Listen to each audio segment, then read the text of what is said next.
Hi, welcome to this video presentation of guardREC. First of all, I will explain shortly what guardREC is and what we offer. Then we will cover the most common challenges that we hear from compliance officers as a result of MiFID II and GDPR, combined with the changes in how investment firms communicate with their clients. We will also cover the 5 steps we recommend you to follow to work more effectively with proactive compliance. guardREC is a global leading RegTech company that develops and provides recording and compliance solutions for the enterprise market. The solution is especially designed for investment firms to help them solve the challenges with the recording of customer communication and ensure compliance according to MiFID II and GDPR.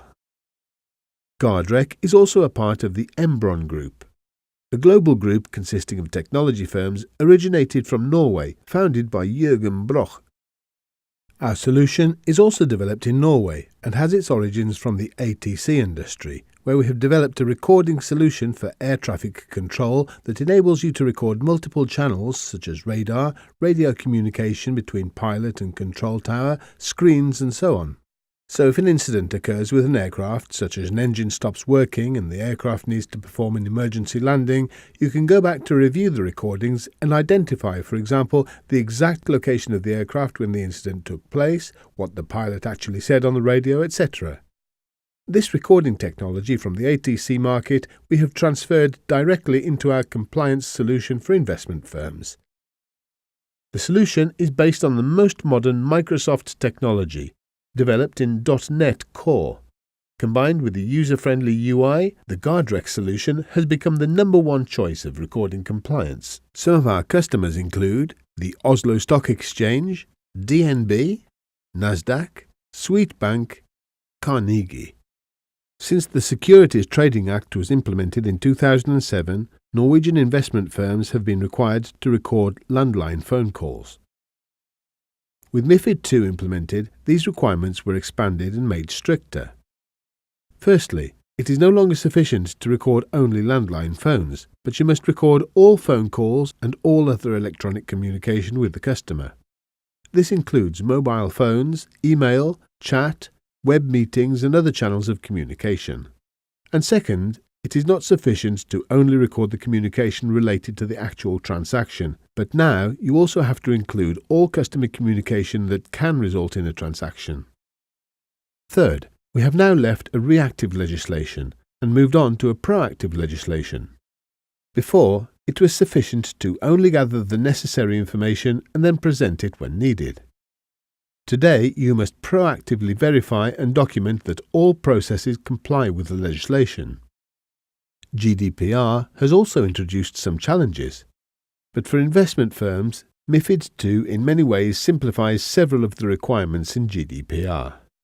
For instance, GDPR allows customers to demand to get all stored information about them deleted, but MiFID II legislates that all customer communication should be stored for exactly 5 years. In this case, the 5-year retention period of MiFID II surpasses the requirement of GDPR. But there are still some factors investment firms must deal with.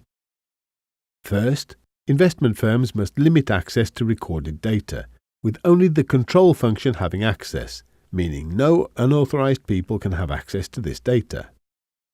Second, you must also preserve individuals' right to get access to all their recorded data across communication type. This means that if your customer wants to access all of the stored data you have on them, you're required to provide access across all communication channels. Third, you're also required to avoid recording and storing non-essential or unnecessary information. Examples of this could be the broker's private conversation with husband or wife, medical information, and so on. It is not sufficient to delete this information later on. You're not allowed to record or store this information in the first place. One of the biggest challenges when complying with MiFID II and GDPR are the constant changes in the way we communicate with clients. Traditional banking and investment advice used to be face-to-face meetings. Then it evolved more and more into phone selling, and today, however, new technology have introduced hundreds of new ways to communicate with clients. Today, especially within the banking industry, video banking is more and more common. Also, the sales process has drastically changed the last couple of years. Buyers don't want to be sold to anymore. Instead, they prefer to educate themselves before making a purchase. A typical scenario of this: a financial institution arranges an online meeting with 100 participants and presents an investment opportunity. Interested parties contact the firm over the phone a few days later and request more information. The broker sends the information via email to the interested party, who then responds in a short SMS that he wants to get to know more about the risks around the investment. A consultant in the company calls the prospect and arranges a meeting. Only after a number of contact points across several different channels an agreement is made and the transaction is carried out. According to the MiFID II regulation, all of this communication across all the channels needs to be recorded and stored. As a result of the new legislation, we constantly hear about new challenges from those with compliance responsibilities. The first challenge is related to overview. Compliance officers often find it difficult to get a complete overview of all the communication channels. This is because the customer dialogue is recorded, stored and documented in different systems. When the information also is spread across multiple channels, you will experience lack of visibility across customer dialogue channels. This also makes it difficult to trace and reconstruct a customer dialogue across multiple channels, such as phone calls, web meetings, emails, and so on. For instance, when the financial supervisory authorities is knocking on your door to investigate, for example, everything regarding a specific customer or a transaction, the process gets unnecessarily complex and time-consuming if the compliance officer needs to retrieve information from multiple systems in multiple formats. The second challenge we hear about is related to uncertainty about whether all available communication channels is properly recorded, stored, and can be retrieved. A typical scenario of this is storing of email. An email can disappear in many different ways. Many people try to implement routines where each broker and advisor is supposed to save all relevant emails to a specific location or synchronize their inbox daily with a CRM system. The problem with this solution is that a great deal of manual work is needed, and a great deal of responsibility is put on the individual employees.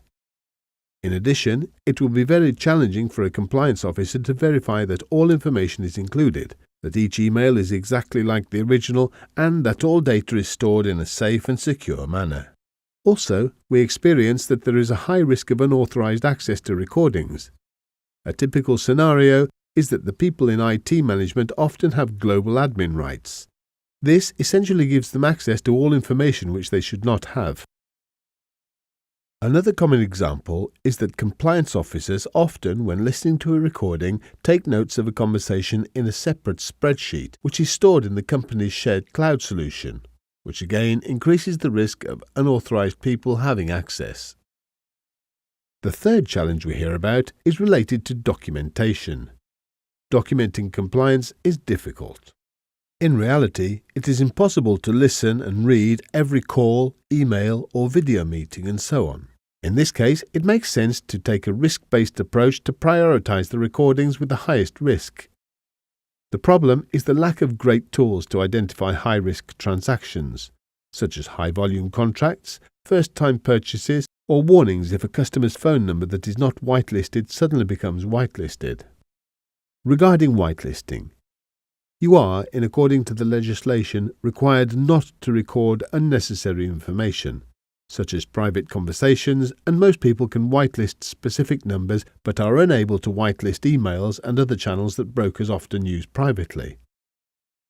Another challenging scenario regarding documentation is if the investment firm receives a complaint or dispute in a customer relationship. In this scenario, you might need to gather every recording in this specific customer relationship. This is challenging, not only because you need to gather the information from multiple systems, but you also need to go through irrelevant information, as there is not possible to segment the exact information you need across channels. The fourth challenge is regarding auditing and reporting.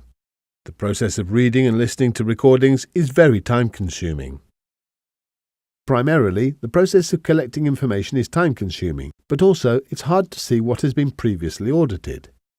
This results in that you might go through the same information multiple times, or that you accidentally miss important high-risk recordings. Another typical scenario is that you later on need to recover a specific call or a specific part of a call, but it is difficult without the ability to tag specific segments of a conversation. Creating compliance reports is also very time-consuming, as there is no good way to track what has been controlled by whom, what has been listened to, what information has been exported. It is important to remember that all interactions with recordings and stored data is also a part of the audit trail. Therefore, all interaction with data needs to be logged and registered in order to achieve complete reports. In addition to this, many do not have the tools to generate automatic compliance reports, resulting that they do not report manually in a spreadsheet. This makes the reporting very time-consuming, and you risk the lack of proper audit trail in incomplete compliance reports. Time that should be spent on reducing risk is instead spent on creating reports. The fifth, and maybe the most important challenge, is staff training. A common issue is that it is difficult to keep staff updated on constantly new legislations or changes to existing legislation. Finding the time to train and educate compliance staff, but also brokers in compliance, is difficult, which results in making it time-consuming to develop a great and organizational compliance culture. If you don't have a great compliance culture, it will be challenging to comply with legislation in the long run. In order to work more efficiently with proactive compliance, here are the 5 steps we recommend you to follow. The first step is to get a complete overview of all the communication channels your company uses. Then, you need to implement a solution that can record and retrieve info across channels. The third step is to register all interactions with the data to prove regulatory compliance.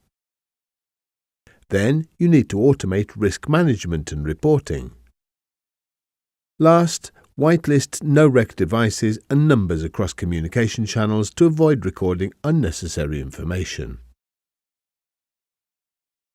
Thank you for taking the time to watch this presentation. If you recognize yourself in some or all of the challenges we have discussed in this presentation, or if you're just interested to see how the future of compliance work can be done, feel free to watch more videos under resources. If you want a personalized video demo of guardREC, please submit the form and we'll be in touch shortly.